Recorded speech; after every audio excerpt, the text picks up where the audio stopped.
So hormone নিয়ে কথা বলা শুরু করার আগে আমরা হরমোন আর এনজাইমের মধ্যে পার্থক্যটা দেখব। ফর এক্সাম্পল আমরা যে কোনো একটা টিউব ধরি, ফর এক্সাম্পল এটা স্টোমাকের আমরা যদি ধরি একদম এই সাইড থেকে, এই একটা অংশ থেকে আমরা দুইটা জিনিস বের হচ্ছে ধরি, এখান থেকে দুইটা পাউচ বা পকেট বের হচ্ছে ধরি, এরকম করে একটা পকেট বের হচ্ছে। এবং পকেট বের হওয়ার মানেই হচ্ছে কি এখানে লিকুইড জমা হবে, এখানে সেলগুলো লিকুইড প্রডিউস করবে। সো আলটিমেটলি এটা একটা ভেসেল বা কন্টেইনার অর জগ, যেটার মধ্যে লিকুইড থাকে, যেটা বিভিন্ন সময়ে এখানের মধ্যে এই লিকুইড গুলা ঢেলে দেয়। সেগুলো এনজাইম হতে পারে, হরমোন হতে পারে, আমরা ওখানে এখনো যাইনি। তাহলে এই যে গ্ল্যান্ড গুলা, এগুলা হরমোন বা এনজাইম, এগুলো আমরা কিভাবে ভাগ করি? সো আমরা দেখি এখান থেকে আমরা এই অংশটা দিকে তাকাই, এখানে দুইটা আউট পকেটিং বের হচ্ছে বা পাউচ বের হচ্ছে, আমরা এইভাবে চিন্তা করি। একটার থেকে বের হচ্ছে এরকম, আরেকটার থেকেও বের হচ্ছে এরকম। তো প্রথমটা এরকম হয়েছে, দেখো একটা সময় বড় হতে হতে হতে প্রথমটা ঠিকই এরকম বড় হয়েছে, ঠিক আছে, এরকম বড় হয়েছে। কিন্তু পরেরটা বড় হতে হতে এমন সময় হয়েছে যে এটা এখান থেকে ছিঁড়ে গেছে, বের হয়ে গেছে।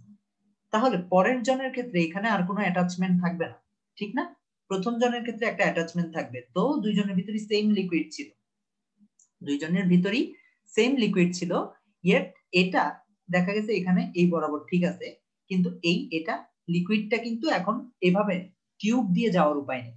সো সেম লিকুইড ছিল, সেম প্রোটিন জিনিস ছিল, কিন্তু এক সেম বলতে আমি জাস্ট বোঝানোর জন্য বলতেছি, দুই জায়গায় দুইটা এনজাইম বা প্রোটিন ছিল, ধরো এখানে একটা থাকলে ওখানে অন্যটা, এদের কাজ সেম না, কিন্তু জাস্ট স্ট্রাকচারালি এটা সেম ছিল, প্রোটিন গুলো সেম ছিল, কিন্তু এখন এই গ্ল্যান্ডটা হারাই গেছে দূরে যেতে যেতে, এটা এইভাবে রয়ে গেছে। একটা এক্সাম্পল দিই, আমরা দেখি না এখানের মধ্যে স্টোমাকের এখানে একটা সি শেপ, এখানে একটা জিনিস ইনক্রিজ হতে হতে ওটা পেনক্রিয়াস ফর্ম করে, এবং পেনক্রিয়াসের সাথে আরো কিছু জিনিস এখান থেকে বের হওয়া শুরু করে, এবং এরপরে এখানে কানেকশনটা হারায় ফেলে, কানেকশন হারাই এখানে ঝুলে থাকে, কোন রকমে ঝুলে থাকে। এইভাবে এই যে কোন রকমে ঝুলে আছে, এখানের মধ্যে কোনো কানেকশন নাই, এগুলাকে বলা হয় হচ্ছে আইলেটস অফ ল্যাঙ্গারহ্যাম। এগুলা তাইলে কি হবে? Hormone, hormone secreting. আর এই বাকি অংশটা হচ্ছে এনজাইম ক্যারি করবে, এই টিউবের মধ্য দিয়ে এখানে পাঠাবে। ঠিক তেমনি তাহলে আমরা বলতে পারি, আমরা যদি লিভারের দিকে তাকাই, লিভারটা থাকে, আমি যদি এটার সাপেক্ষে বলি, এই অংশে থাকে, এবং এই লিভারটাও কিন্তু একটা ডাক্ট দিয়ে এখানের মধ্যে রিলিজ করে। সো ডাক্ট থাকলে আমরা ফার্স্ট ক্যাটাগরির মধ্যে, এই যে ডাক্ট আছে তাহলে ফার্স্ট ক্যাটাগরি, আর ডাক্ট না থাকলে সেকেন্ড ক্যাটাগরি।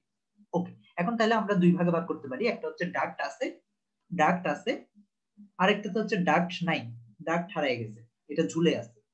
সো ডাক্ট হারায় গেলে ওটা আমরা যদি চিন্তা করি, ডাক্ট হারায় গেছে, তাকে মুভ করতে হবে। সে ধরো ফর এক্সাম্পল প্রথম ছবিটার দিকে তাকাও, এখান থেকে তার স্টোমাকে যেতে হবে, এখান থেকে স্টোমাকে যেতে হবে। অনলি ওয়ে কি?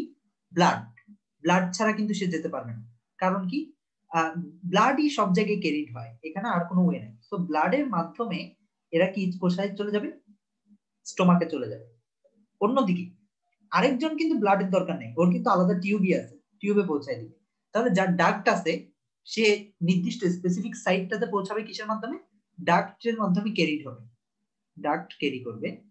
ওকে, আর এই ক্ষেত্রে ডাক্ট নাই, তাহলে এটা কে ক্যারি করবে? ব্লাড ক্যারি করবে, ব্লাড হচ্ছে ক্যারিয়ার এই ক্ষেত্রে। এরপর আমরা চলে যাই, ব্লাড ক্যারি করলে আর ডাক্ট ক্যারি করলে ডাক্টটা তাড়াতাড়ি পৌঁছাইতে পারে, সিম্পল, ডাক্টটা তাড়াতাড়ি পৌঁছাইতে পারে, কিন্তু ব্লাডটাতে এখানে আসবে, মিশবে, দেন যাবে। তাহলে কোনটা স্লো কোনটা ফাস্ট? ব্লাড হচ্ছে স্লো আর ডাক্টেরটা হচ্ছে ফাস্ট। ওকে, দেন তুমি চিন্তা করো, ডাক্ট এন্ড স্লো ফাস্ট হইলো, ব্লাড সব দিকে মুভ করতে পারে, ব্লাড এখানে তোমার বডির মাথাতেও আছে, পায়েও আছে, কিডনিতেও আছে। তাহলে ব্লাডের মধ্যে যারা যাচ্ছে তাদের মানে সাইট অফ অ্যাকশন অনেক বেশি, অনেক দূরে দূরে এরা কাজ করতে পারে, অর্থাৎ ডিস্টেন্স সাইটেও এরা কাজ করতে পারে, ডিস্টেন্স সাইটে। কিন্তু ডাক্ট যার আছে সে ঠিক ততটুক যেতে পারে যতটুক ডাক্ট অ্যালাউ করে, ঠিক না? তাহলে আমরা বলি কাছাকাছি এই সাইট গুলো, নিয়ারার সাইট গুলোতে এরা কাজ করে, বা ডিস্টেন্স সাইডে যেতে পারবে তখন, যেমন লিভার ডিস্টেন্স সাইডে যায়, স্টোমাকে চলে আসে, কিভাবে? ডিউডেনামে চলে আসে, কিভাবে? কারণ তাকে ডাক্টটা এত বড়, তাকে অ্যালাউ করে। নিয়ারার সাইড, ডিস্টেন্স সাইড। তাহলে আমরা দেখি তো ব্লাডের ভেতর দিয়ে কারা যাচ্ছে, ভেতর মানে হচ্ছে এন্ডো, আর এক্সো মানে হচ্ছে বাইরে। তাহলে ব্লাডের ভেতর দিয়ে কারা যাচ্ছে, এ, ডাক্ট যার নাই, তাইলে তাকে কি বলা হবে, এন্ডোক্রাইন, কারণ কি ব্লাডের ভেতর দিয়ে যাচ্ছে। আর ব্লাডের বাইরে দিয়ে কে যাচ্ছে, ব্লাডে ঢুকতেছেই নাকে, যার ডাক্ট আছে, তাহলে সে কি হবে, এক্সোক্রাইন। এবং এক্সোক্রাইন যেটা তাকে বলা হয় এনজাইম, আর এন্ডোক্রাইন যে তাকে বলা হয় হরমোন। এই হচ্ছে আমাদের এনজাইম এন্ড হরমোনের মধ্যে ডিফারেন্স। তাহলে আমরা বুঝতে পারলাম দুইটাই অরিজিন যদিও সেম ভাবেই গ্রো করছে, কিন্তু দেখা যাচ্ছে হচ্ছে কি এরা দুই সাইডে আলাদা আলাদা থাকতেছে। সাধারণত এনজাইম আর হরমোন কখনো সেম জায়গায় থাকে না, সেম জায়গায় কখনো থাকে না। যেমন ফর এক্সাম্পল পিটুইটারি, আমাদের ব্রেনের এই অংশ থেকে সবগুলা হরমোন আসে, অনেকগুলো হরমোন আসে, সব না, এটা মাস্টার গ্ল্যান্ড বলা হয়, এগুলোতে আমরা ডিটেলসে যাচ্ছি। সে সবাইকে কন্ট্রোল করে আর কি, উপরে সুইচটা দিয়ে সবাইকে কন্ট্রোল করে। তো তুমি যদি দেখো এখানে একটা হরমোনের গ্ল্যান্ড আছে, হরমোনের গ্ল্যান্ড গুলা সব জায়গায় থাকে না, এই যদি যে অংশগুলো দেখতেছো এইরকম স্টেশন, বিভিন্ন স্টেশনে থাকে, এখান থেকে চারদিকে ছড়ায়। আবার এনজাইম গুলা সাধারণত কোথায় থাকে আমরা জানি, এরকম গ্ল্যান্ডের সাইডে থাকে, এরকম লাগানো থাকে, যেখানেই থাকার কথা ওখানে লাগানো থাকে। কিন্তু তিনটা জায়গায় এনজাইম এন্ড হরমোন দুইটাই একসাথে থাকে। যেমন আমরা একটা উদাহরণ দেখলাম, পেনক্রিয়াস, পেনক্রিয়াসের মধ্যে এনজাইমের ডাক্ট দেখতে পাচ্ছি, পাশাপাশি কি দেখতে পাচ্ছি, হরমোন ক্যারিং আইলেটও দেখতে পাচ্ছি।